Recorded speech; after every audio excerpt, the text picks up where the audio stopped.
tapping in. Are we live? Gotta be. It's gotta be. And so, like you said, Miles, we're going back on some of the ones that we missed. There's been a bit of a slow week for hip hop coming out.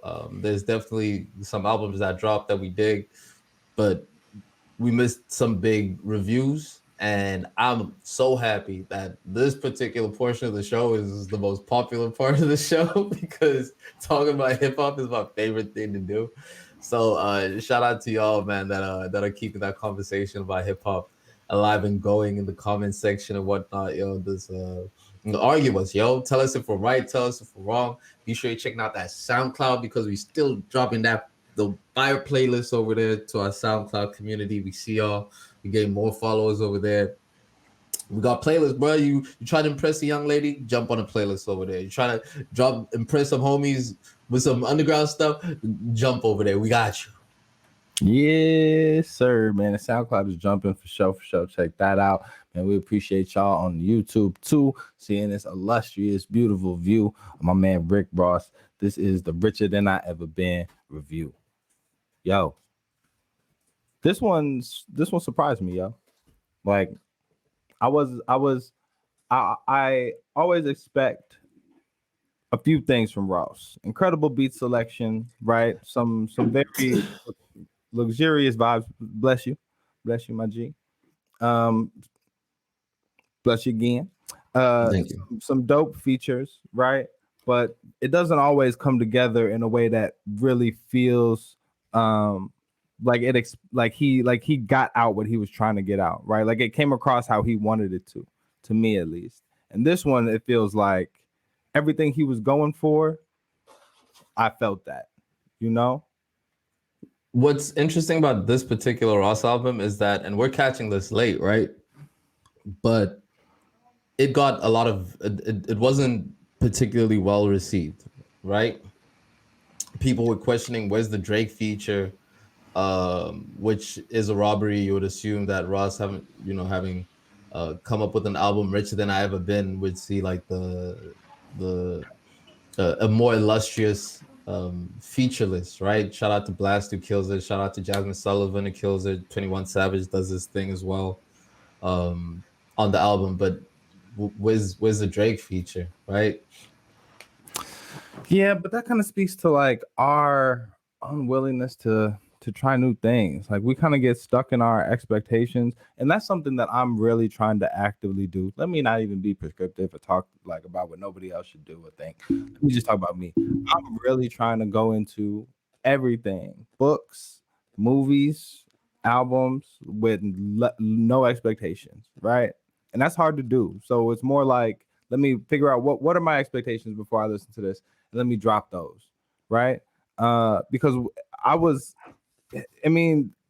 not expecting a lot from this made for an incredible experience, right? Like it's funny that it opens with Willie Falcone, and it's kind of like that's the most like, you know what I mean? That's like the upper echelon of we gonna reach for somebody to speak and open this up in a gangster way, right? That's a real person, not like a movie clip, not like a TV, right? So it's like, well, if you're gonna go and get somebody like that, you better have some good music backing it up, and it's there.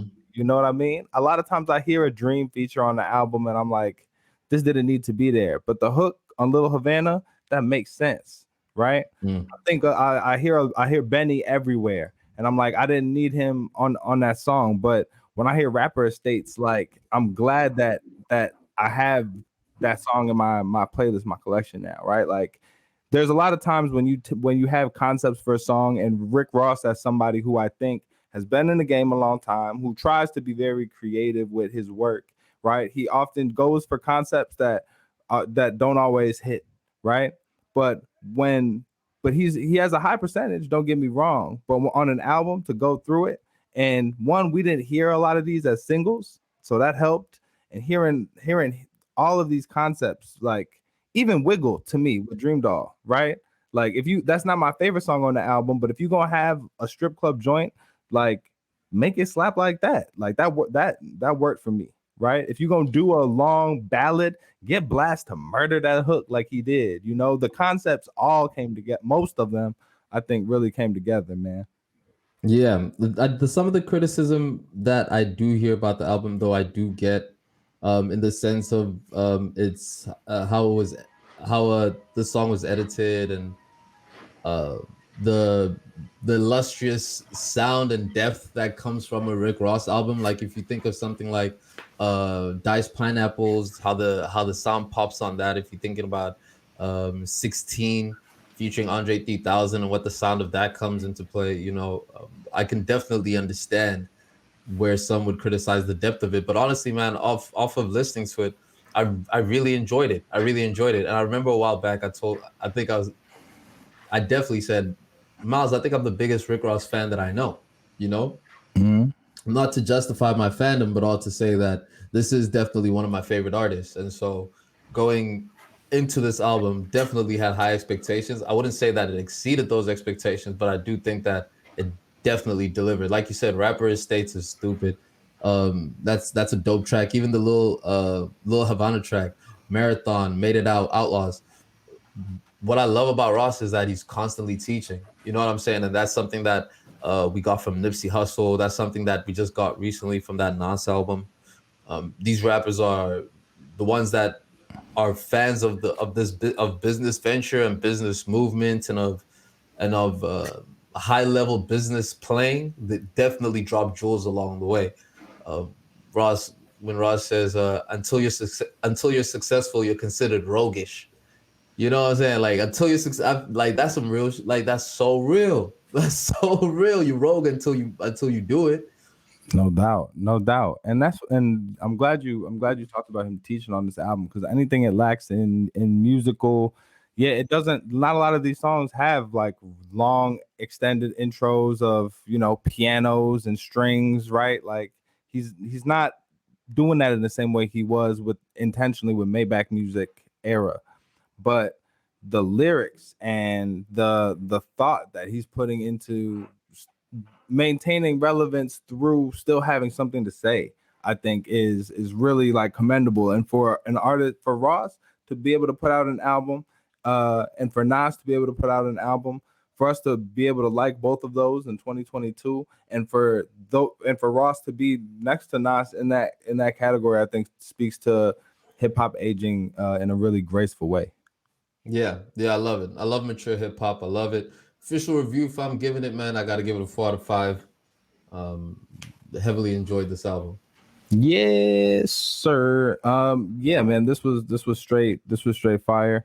I really liked Made It Out Alive. I really liked Hella Smoke.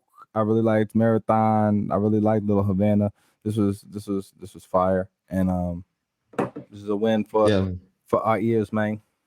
don't sleep on the Pulitzer. That's super dope. Rapper Estates, like Miles said. Yep. Jasmine Sullivan off that Outlaws. She bodies it. She absolutely bodies it. Yes, sir.